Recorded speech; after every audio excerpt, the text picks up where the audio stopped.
So I just bought myself two nice wooden boxes just for storage of stuff that's laying loose around the house now. I need to tidy up a little bit more, and I'm not gonna buy any more plastic material for the interior of the house. Plastic is great for tool storage, but not inside the house. Yeah, so I've been back in France for a week now, exactly a week, and I was dying to come back. I've been away for 3 months work, and then I was supposed to go for 1 month to Australia to Nadia's family, but I decided to leave after 2 weeks there. I was just missing the little house too much, missing the project too much, missing the fact that I had things to do instead of being holidaying. I've traveled extensively my whole life, and I've never felt homesick, but this time I was homesick. On the job, while at work, I was thinking about the house, planning about the house, dreaming about the house. I just want to be home. I just want to be on the project, on my own project, not working for a boss. So I'm very, very happy to be back in France. Now, it's now a very grey day with a lot of rain, but last week it's been real sunny. Cold during the night, freezing most nights, but nice and warm during the day. And beautifully sunny, so that was really good. That was really good. Well, for this year I've made some decisions, or Nadia and I together have made some decisions, and one of them is that I'm not going back to work on the boats as I used to do. Reason being that I find it really hard to keep a project like our house going. Having to be away for months at a time. It's one of the reasons. Second reason is that well, time is money, and although I make money working, you know, when the house is just not ready, that's also a form of time, right? So yeah, what's more valuable, getting your house ready to live in, maybe to rent out, to sublet during holiday periods, or when we are traveling or whatever, or being on a boat on the other side of the world. Luckily, Nadia will continue with her job. She's got a fantastic job. She absolutely loves it, and she'll bring in money. And apart from that, I do hope to get more viewers, more subscribers, and make a little bit of an income through this YouTube channel. And apart from that, I think all the brocante stuff that I've bought, I could probably even sell it. Could probably even make my own little website and start shipping it overseas, to the States, to Australia. I've just been in Australia. We did check the prices of brocante stuff, of antiques. Ridiculous, absolutely ridiculous. I can offer that far cheaper. So yeah, that is a plan for the coming year. Setting that up, a little website with my own brocante that I can ship worldwide. And then also what I've done, as you should, as a YouTuber, I've linked the account with buymeacoffee.com. So for anybody who appreciates this channel and would like to see more of it, you could buy me a coffee. You don't have to, but you could. It would be really appreciated. So I'll link below in the description. I'm very curious to see who's going to buy me a coffee. I can think of some names. Yeah, so 2023 season is going to start. In 2 weeks' time, Nadia will be here in France. We're going to hopefully tackle the garden. I need her here for that. Next week, I am going to Holland. I'm gonna see some family. I have some errands to do while I'm there, and at the same time I'm going to pick up a lot of tools that I have ordered that are cheaper in Holland. Also materials. I'm going to pick up quite a bit of materials that I'll bring back to France. And then back, I've got 1 week before Nadia comes. I need to do some minor jobs before she's back. I need to adjust the shower, adjust the toilet, make it a little bit more Nadia friendly. Clean up the house. What else have I done? I've just restocked the fridge because that was empty. I have worked on the little chimney. That's still not finished because I need to make a cove, build a cove around it. The insulation is not sufficient to my liking to protect people sitting in the loft from the heat in the chimney. That I have done. I've done a lot more, but I can't even think. I can't even remember them. Yeah. So, yep. To cut a long story short, coming year I'm going to focus purely on the house. I'm not going back for work. I'm going to build out this channel. I'm going to get a lot of coffee from you guys, and yeah, we'll take it from here. This week's episode, not much work, but we're getting started up. Probably the next episode we will actually start doing things again. So stay tuned. Again, thank you very much for subscribing. Thank you very much for liking. Thank you very much for buying me that coffee. Really appreciate it. I think I couldn't do it without your support.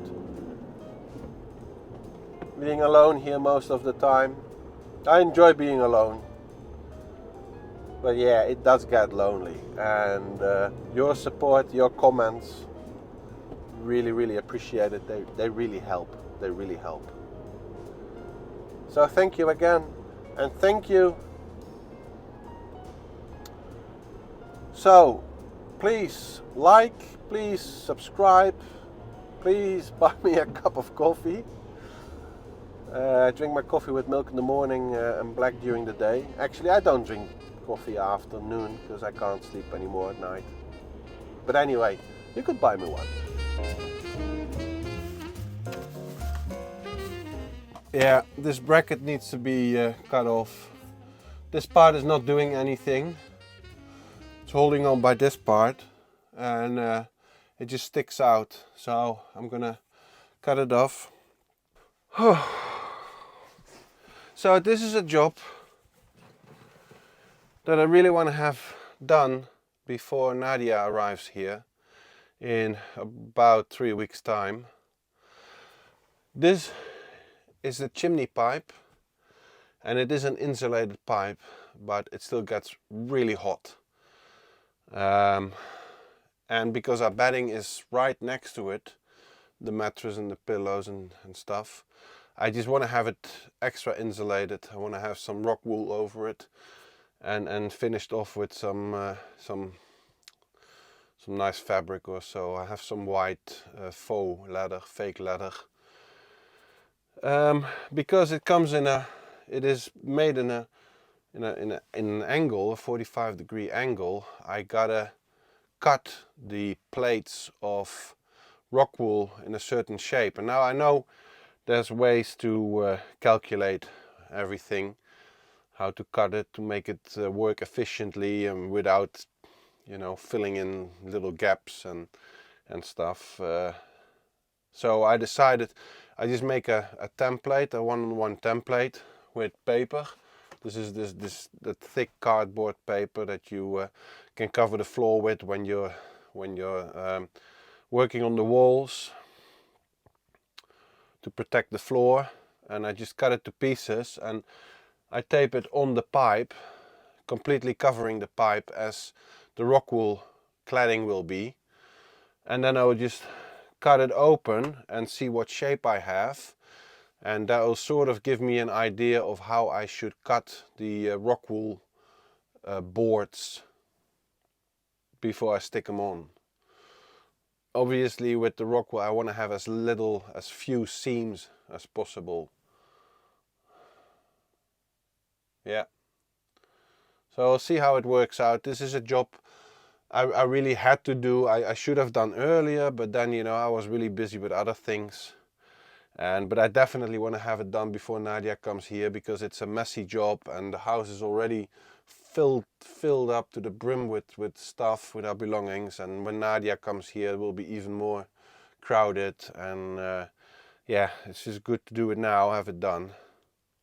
And then give the house a good cleaning before Nadia comes. I'm sure she will appreciate that.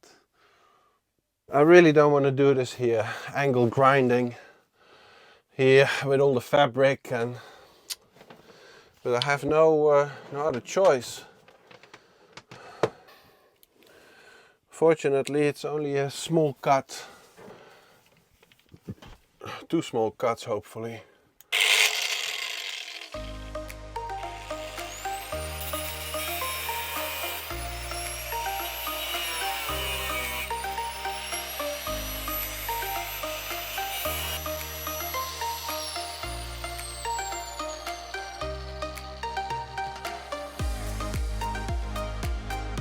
No fire, that's good.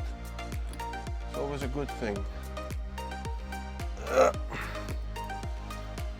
the bottom part, and then we're done.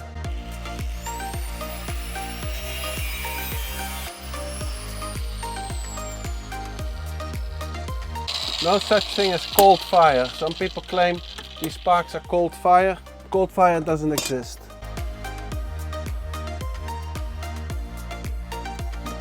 Okay, it's better stay here, making sure no flames, nothing is on fire.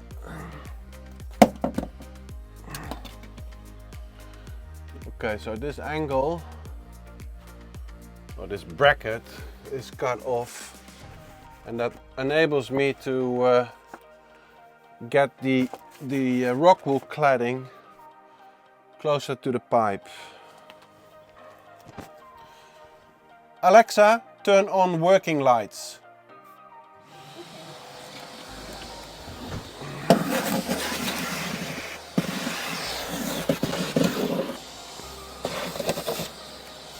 Alexa, turn off working lights.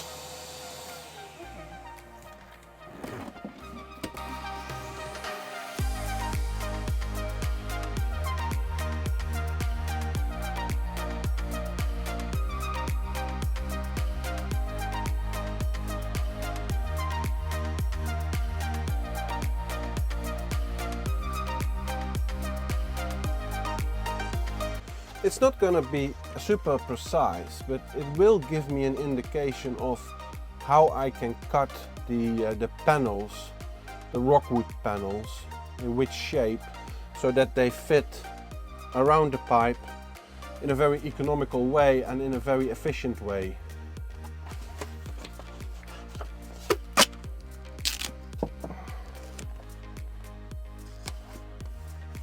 And I'm sure there are very academical ways to figure this out, you know. Like a dressmaker, they would probably know. But I'm just not a very academical person.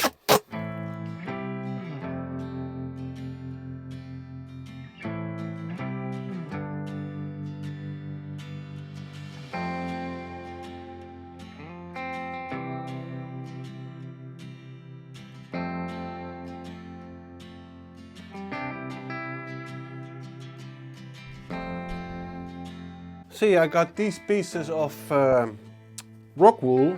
This is rock wool with a aluminium foil backing, a little bit sturdy, not 100% flexible. So this side will go onto the chimney pipe, and this will be the exposed side, which I will clad later. Yeah, now Because this is about 4 centimeter, slightly less than 2 inches thick, there will be, if I cut the template, if I cut the rock wool plate exactly the same as the template, then I will get short on this side, because the radius of the exterior side of the rock wool is larger than the interior side because of the thickness of the rock wool. So I'm going to cut it much larger than I need to.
Now I've been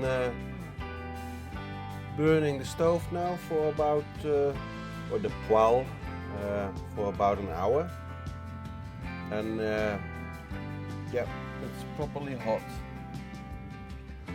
When I carefully, very carefully touch the pipe, this is too hot to touch.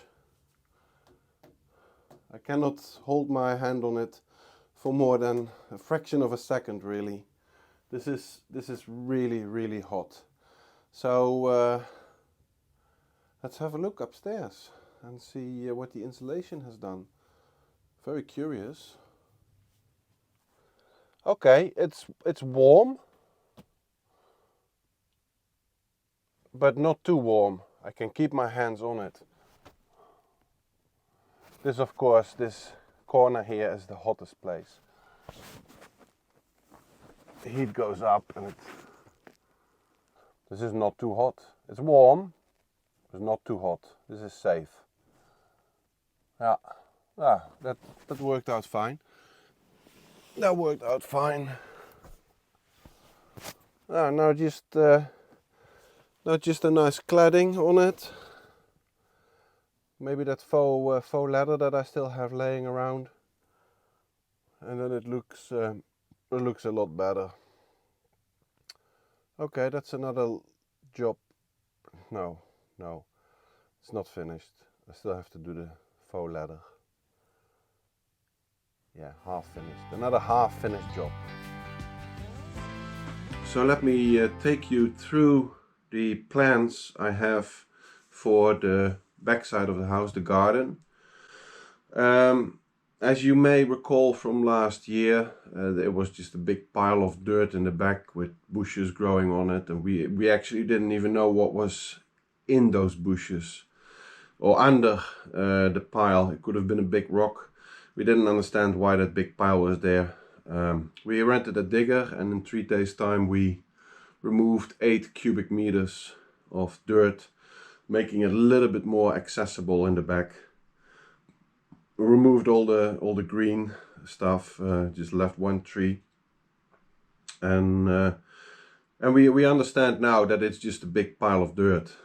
At this moment, the priority really is the back garden. Reason being that I've got all my stuff, all my tools stored in the house, in the houses, and I need room to work. I mean, I can't tear down walls and start making a lot of dust with all my tools there. Plus, I just need the space to move around. So the idea is to have the backyard done and put up a temporary shelter where I can move my workshop in and store all our stuff. so that we got space to move around in the house. Now, the idea with the backyard, it's situated, it's quite a dark area, no direct sunlight, not much of it. It's quite humid, and there were puddles of water everywhere. There's no proper drainage provided, so we'll have to start digging it out and install drainage pipes, and then we're going to lay either tiles or natural stone. Yeah, we want to have a low maintenance garden, no grass. We'll just have stone pavers and planters and that sort of things. So I'm just going to give you a little bit of an idea what it looks like. So our house, or our 3 houses, are mostly like this. This is the street side. I hope you can see this. Not, yeah, street side. Then we have sort of the big house. Then we have a smaller house which was built later. This is going to be the living room, the master living room. We're going to break out this wall, and this is going to be our kitchen. And then where we are now, that is just a little barn that's been built later in the 1900s somewhere, 1960s probably, looking at the building blocks. And this is where we are living now. This is where I'm sitting in now. We last season was predominantly doing this up, this little barn, this little shed, so that we could actually live in it while working on the rest of the property. This is where we are now. It's really small, but you know, it's doable. It's definitely doable. Right, so and here, this is a little, yeah, I think a bathroom, because what I believe they built in a septic tank. What I believe, this is not confirmed, but anyway, this little building has started to separate at this point from the big building, from the main house, and I don't like it. I'm not going to try to make good of something that is bad from the beginning. I'm gonna take down the whole house, the whole structure, and we're gonna build up a new structure which will house the bathroom with a flat roof, where a terrace will be, where we can access from opening doors on the first floor of the big house, which will be the master bedroom. And then the idea is that we have stairs from that into the garden as well. You'll see we have 2 different levels of garden. Don't have enough paper left here to draw out the garden reasonably to scale. We got a tree here, and here we got the wall, and here is the church. This is the church grounds. We got a wall here. Yeah, the idea is that this is 6 feet wide, so not enough for a car to park. Doesn't really matter, because there's plenty of parking opportunities in the village. We want to have a fire pit here, sort of. And then build a retaining wall all along here. This is really not to scale, because this retaining wall should go past that building. And then this is a higher situated area, higher level than this. I want to have the fire pit here. Maybe some flames will. This is a fire pit. Now it is. This fire pit and this walkway here past the house will be on street level. That's the idea. I'm gonna have, because the floors in the house are street level, and I want to have opening doors here, double opening doors here. Well, it'll be nice. There's an opening door here in the house. We've been working on that last season, if you remember. And probably an opening door from the bathroom, maybe a big opening door. something like that. And then here, this is probably going to be storage for firewood or something. Property of the neighbor is right there. So yeah, this would be of gardening tools or what have you. Yeah, so and then stairs leading to the higher elevated area. I'm thinking about doing this like, you know, several levels where you can sit on and can use as stairs to walk up to the higher situated level, and maybe also some stairs here.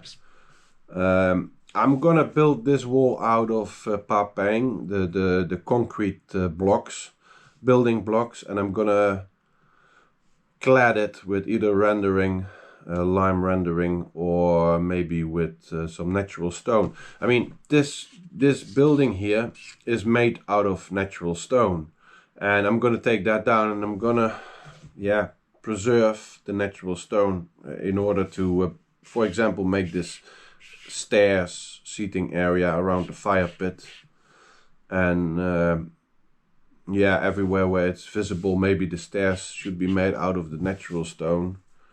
That would be nice, I think. So yeah, hopefully they'll give you a little bit of an indication. This is the street, right? A little bit of an indication of the plan. Now, when we enter here into the little house, I've been filming a lot in this area because we were working here, right? When I'm standing here looking at the house, you see the little house.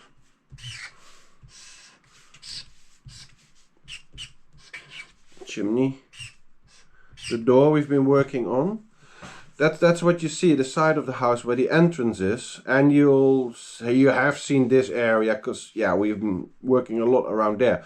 But the situation now is that the soil is fairly high, and it goes up in a big pile. But when I want to, yeah, more like this, I dug a trench here, you know, to dry out this area of the wall, and it's sort of like this right now, and this is property of Natalie, who lives behind us, and this is just a big pile of dirt.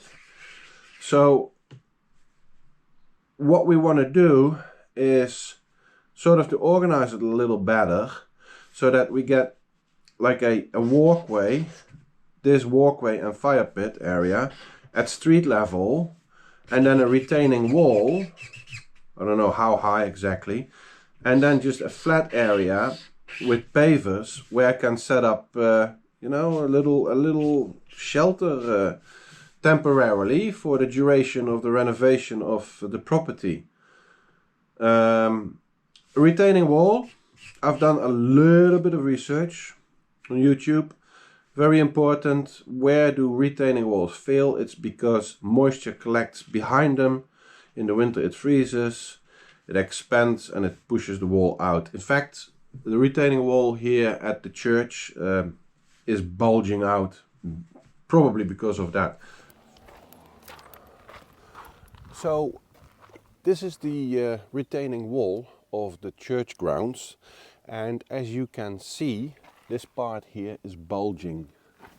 You can clearly see it. I don't know how it works on camera, but this part is bulging out. Now, how can that happen? One of the reasons, and one of the common mistakes with building a retaining wall, is that there's not enough drainage behind the retaining wall. Water seeps into the dirt, saturates the dirt. In the winter it freezes, water becomes ice, ice expands, and it pushes out the wall. There are drainage holes in this wall, but I'm not sure whether there's actually a French drain by a corrugated hose installed behind the wall. This is what we want to avoid in our retaining wall. Our retaining wall is probably going to be about a similar height, maybe even a little bit higher. Yeah. So now I've had 4 months, almost 4 months, to think about this. How are we going to do this?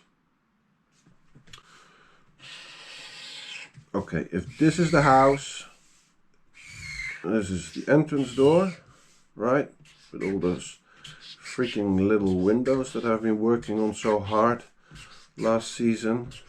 Do I really have to draw them out? Why not? Entrance door.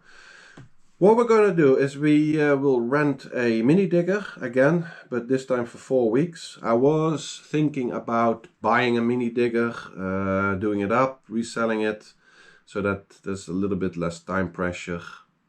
But then you have another tool sitting here. We don't even have the space, so yeah, let's just rent it and be done with it.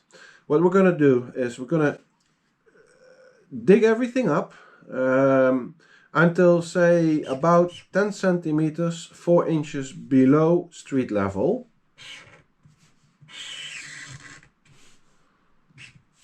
Then we dig in trenches,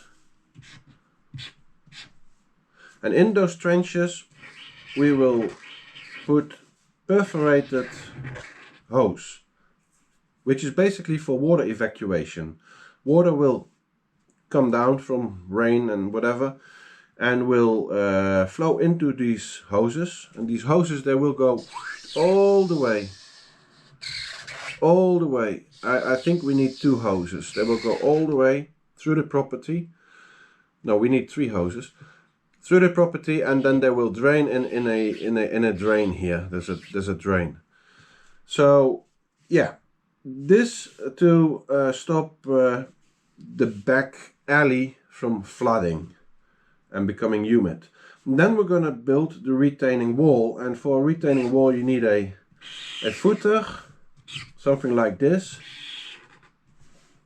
poured concrete. I'll make this, and then we're going to build up the footer, and we're going to build up the wall with those concrete blocks again. They're called parpang. I'm not sure whether I pronounced that correct, but I'm not really sure how high, because I haven't taken any fairly accurate measurements. But this is the idea. So you got the house here, then you got that a footpath to walk, then even lower we will pour concrete block with reinforced with iron rods, you know, those reinforcements that go all the way up into the hollow blocks, and we're going to fill the blocks with concrete, so this will become one strong structure, because the weight is coming from here. It's going to push there, so yeah, maybe even, you know, reinforcements from that area, but that will be strong. And then behind it we'll have another of those corrugated hoses to evacuate water that collects here in the back. Now we're gonna backfill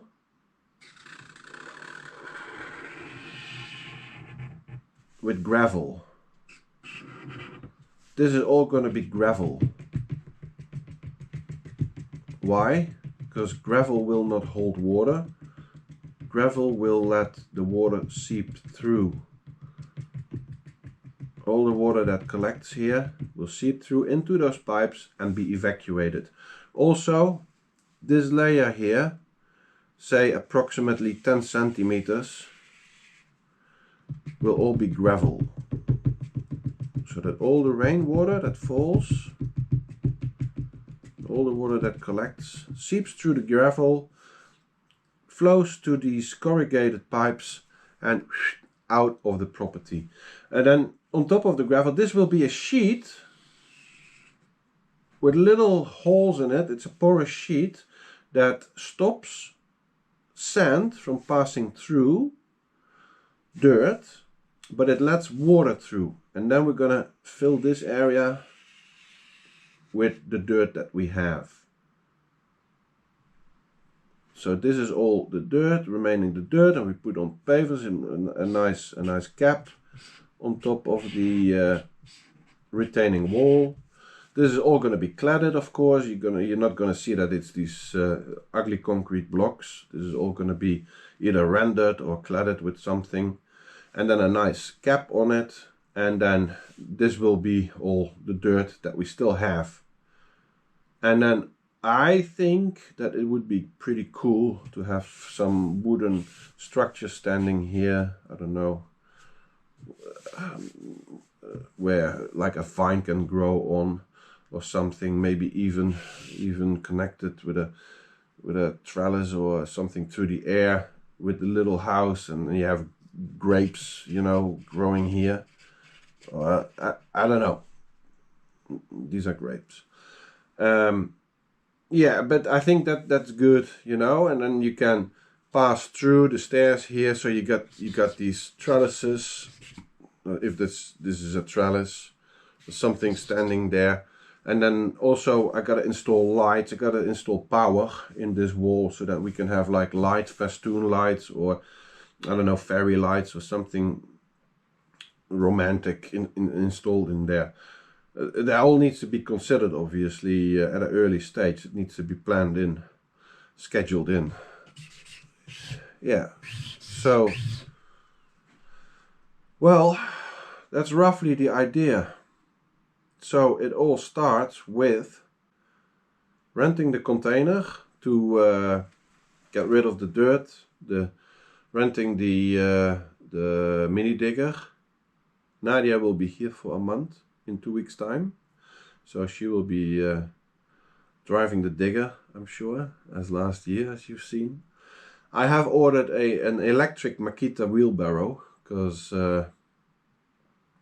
just normal wheelbarrow. I think we're gonna remove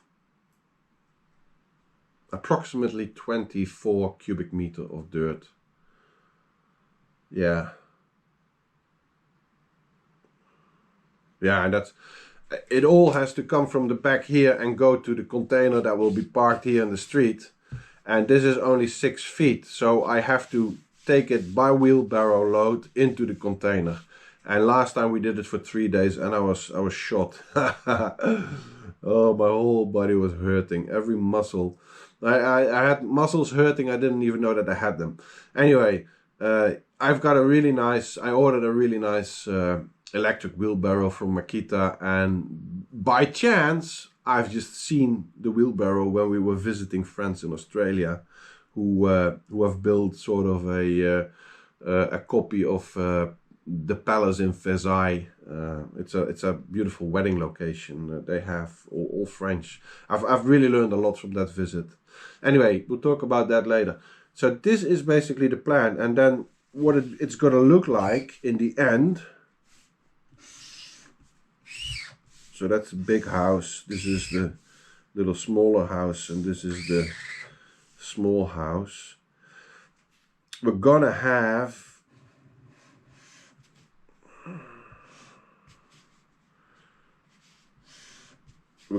the bathroom here. New building. Yeah.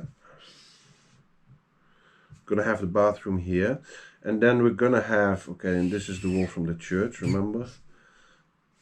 We're gonna walk in here, and we'll have a big fire pit here, where we can sit and do a barbecuing and play guitar and tell scary stories to the kids we'll have one day. And then here will be sort of the walk path in the back. And that will go here, and that will go here, and then this is the property of the neighbor, basically.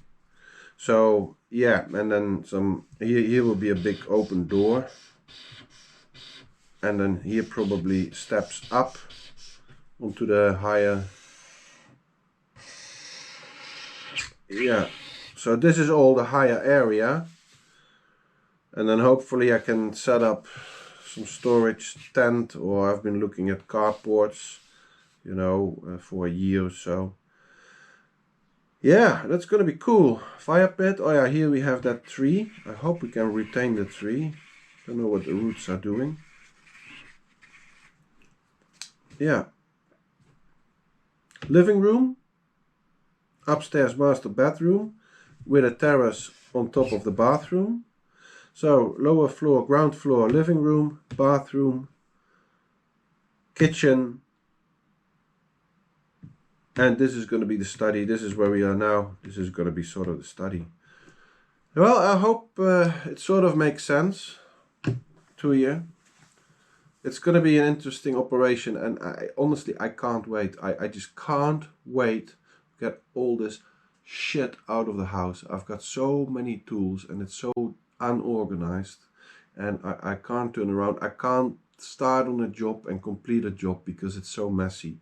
I need space. I need to move all that stuff out. And also, once this is all dry and there's pavers, I can set up my table saw. I can set up a little workstation outside, you know. Now it's all dirt.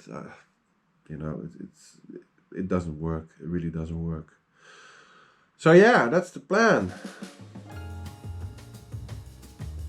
Comments?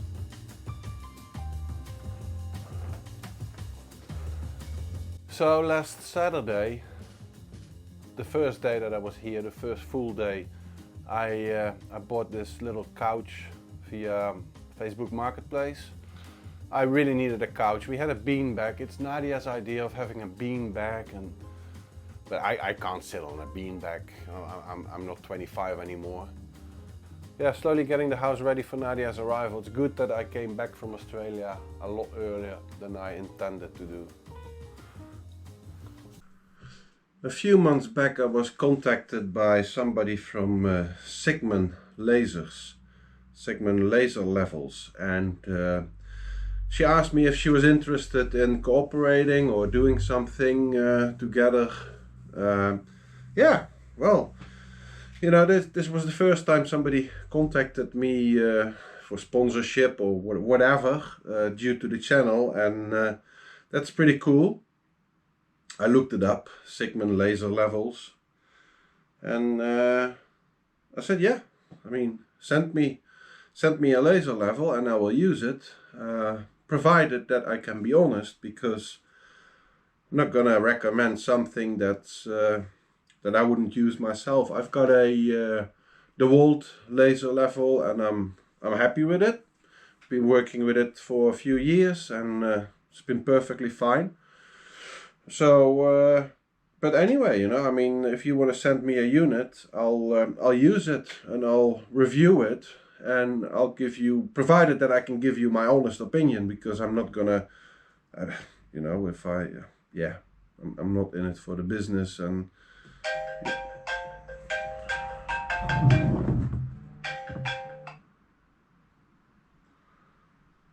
hi, babe. Hello, sweet. How are you? I'm good. How are you? I'm good. I was just doing some recording.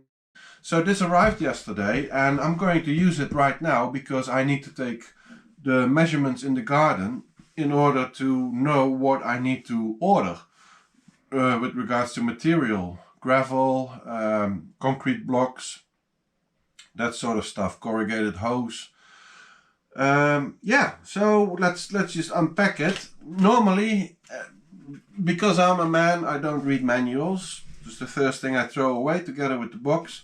But you know, they've been so kind to send me a free unit, so I have to take that serious, right? So I will read the manual and try to use it as it's designed for.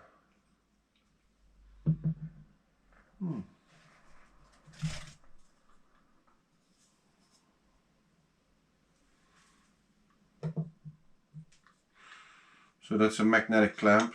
Put the laser level here and put this on one of those steel stands that I have. What are they called again? Don't know. Ah, that's the unit. Oh. It's the CM701 3 times 360 degree laser level, and it feels solid. And there's a charging port, so this one doesn't work with batteries. The one I have from DeWalt does require batteries. This is just the USB charging port. That's great. That's useful. And that's the way you turn it on.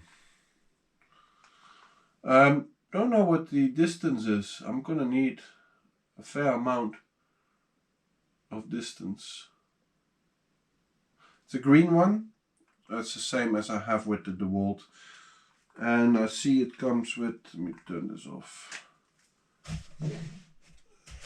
Yeah, it comes with the green disc that makes it easier to pick up the line in daylight. A manual which I will read, I promise.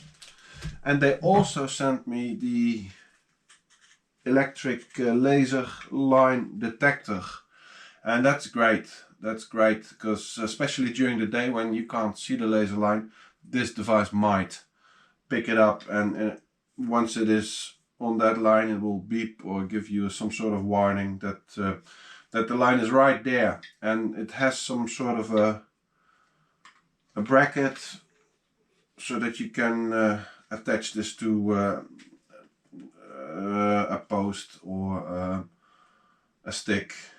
That's great. I'll be using that today. Remote control, don't know. I'll have to use, I have to read the manual. Oh, that's it. Charging cable. We don't have enough of these. Ah, pretty cool. Yeah, fix it on a tripod, just a normal tripod, that will work. Okay, I'll have to do some reading tonight. Yeah, because we're gonna do a proper test.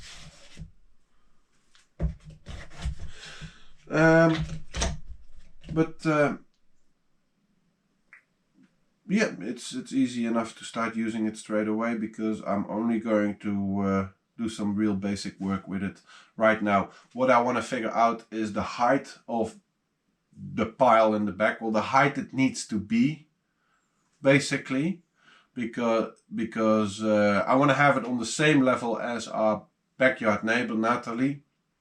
There shouldn't be a step between her yard and ours.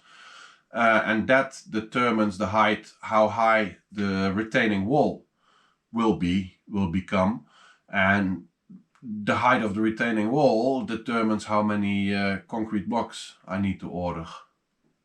So we're going to look at that, and then also I want to have the total length of the garden, because for the retaining wall and also for the corrugated hose that I need. And then I want to have a rough estimate of the footage, the square footage, the square meter area that it will be the lower situated area, so the walk path behind the house and the fire pit, so that we can, so that I know roughly how much gravel I need, how many cubic meters of gravel.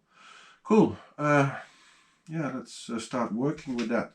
Yeah, I'll read the manuals tonight.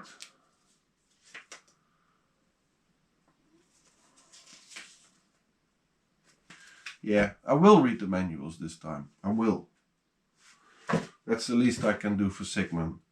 Yeah, I'm pretty happy with this. You know, it feels solid. Yeah, cool. I love free tools. They're the best. They're the best tools.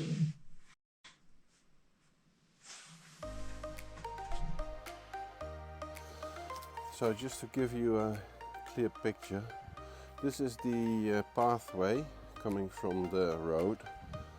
It's about 6 feet wide, and then here is where we want to have the fire pit,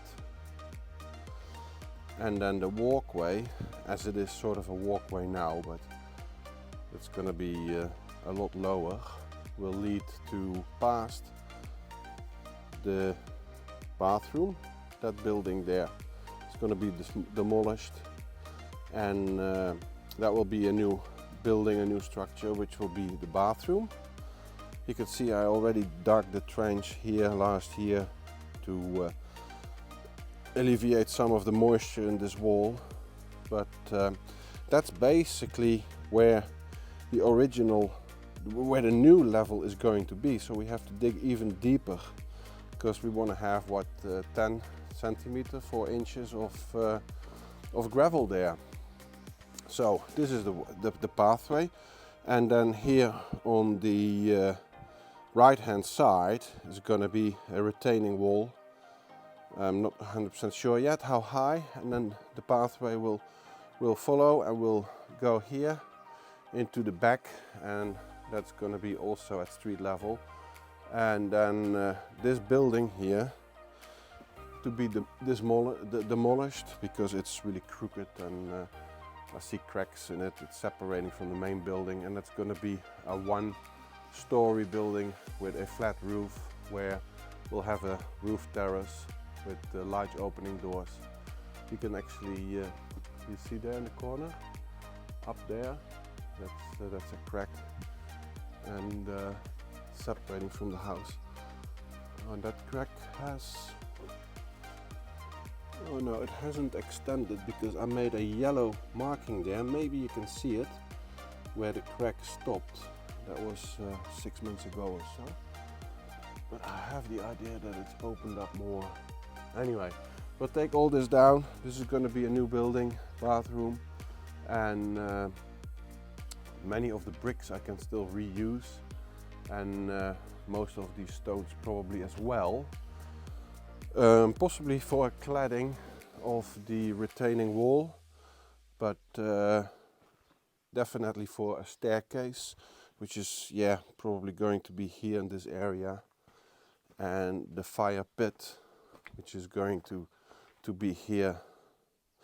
Now what I'm going to be doing now with the Sigmund laser level is measure out how high this level is going to be. You can see there in the back, that's the garden from Natalie, our neighbor, and I want our high level to be at the same level as hers. So I'm going to measure how high that will be measured from street level. I use that for the laser level. Yeah, that's basically all I'm going to do. I also need to know the length from the garden here to all the way in the back, but I'll use a tape measure for that. Yeah, let's get started.